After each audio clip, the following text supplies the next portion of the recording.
everyone, welcome back to my channel. Today I'm going to show you how to iron cloth napkins and cloth tablecloths, which I know is not a totally Christmassy topic, but it is something that you do probably more often during the holidays than the rest of the year, so I thought this would be a good time to show you how to do that. So you start with a good iron and lots of steam. A really hot iron and lots of steam makes a big difference. So with cloth napkins, I'm going to start with those first. I like to start with the top of the napkin, the part that I want to show on the top facing up. And I just iron the whole top just to get the edges nice and flat, and then I fold it in half just like that. And if the tag is kind of sticking up funny, I just iron that down, or you can cut it off as well, whichever you prefer. So I just fold it right in half, again with the outside facing out, and iron one side, and then the side that I just ironed, I'm going to fold that so it's on the outside again, fold it into fourths, and then keep ironing. Sometimes you need to fold, iron that part and then fold it. Depends on what kind of material you're working with, how wrinkled it is. That one needed a good iron on each corner. We do one more just to get you the whole idea here. I'll show you one more time. See how wrinkled that cloth napkin was? So I had to start with just ironing the whole thing because it was pretty, oh, I sneezed. It was pretty wrinkled. So I just ironed the whole thing, and then I'm going to fold it in half. Now sometimes napkins are a funky shape, and so you have to be careful when you're folding them in half that you fold them the same direction as the one you did before so that they all come out the same size. Of course, if that doesn't matter to you, that's okay. With anything that I'm talking about with ironing linens, you can be as fussy or as unfussy as you want to be, as much or as little. Martha Stewart, it doesn't matter. But there, I'm just folding it in half again, ironing the outside, and then folding it.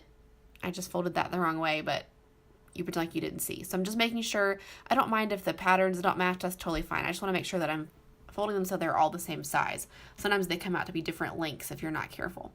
And then when I stack them, this is totally fussy, you don't have to do this. I fold them almost like head to toe so that they're not too bulky when you store them. So now I'm going to show you how to iron a really large tablecloth. This is a long, like rectangular shaped tablecloth, so I just fold it in half. And I make a funny face when I'm working. I look like I'm grouchy, but I'm really not. I'm just concentrating. So you fold it in half, and then just iron one side at a time, and it's much more manageable. And I find you don't have to take as long because you're ironing both sides at once. It's really definitely a time saver. So I'm going to speed this up a little bit just so that you don't have to watch me iron this whole tablecloth. Even though it doesn't take forever, it's good to just speed it up a little bit. So I folded it in half. As you can see there, I didn't fold it super carefully in half because I'm not putting a crease down the middle, so it doesn't really even matter if you get it directly in half, just enough to save you some time. So I just work my way all the way down the tablecloth, ironing and kind of pressing down as I go because that material needed a really good iron. So I'm just putting a little bit of pressure on there just to keep it, to give it some weight so that it doesn't stay wrinkled. So it does take a little bit, but if you have on a TV or Netflix or something, it makes the time go by pretty quickly. And this is such a rewarding project because you begin with something that's really messy and you can really see the results of your work. Then I turn it around and quickly iron the other side. It doesn't need as much time because I did the first side already, so it's really, really not that bad once I can get it situated on the ironing board. So I wanted to say while I'm talking about this that it's always a good idea to go ahead and iron your tablecloths ahead of time. I'm doing this early in the week for a dinner party on Sunday so that I have it ready to go. I don't have to stay up late the night before, and of course you can't really do this the morning of. There's just not time to iron. So I like to always iron ahead of time if at all possible and have those things ready. So now that it's pretty much done, I'm just going to go back and work on the middle. So I just fold it over. You can kind of see there how I'm just kind of working back on the middle where I had the crease because I didn't iron the crease down just to kind of get those last little wrinkles out of there. I hope this isn't too boring. So now I'm going to just actually fold my tablecloth in half because it's much too big for this round table, but I'm just making it work. It's what I have.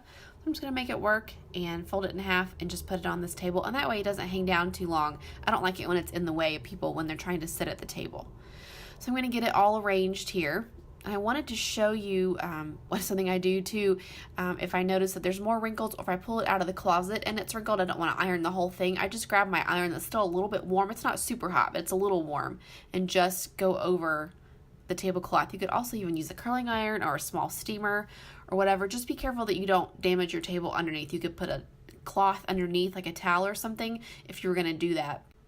When I iron my tablecloths ahead of time, I hang them up on a hanger and put them in a closet or on the front of a door somewhere so they stay nice and fresh. So come back on Thursday and you can see how I put together the rest of this table for a Christmas dinner. Thanks for watching, and I will see you in the next video. Bye!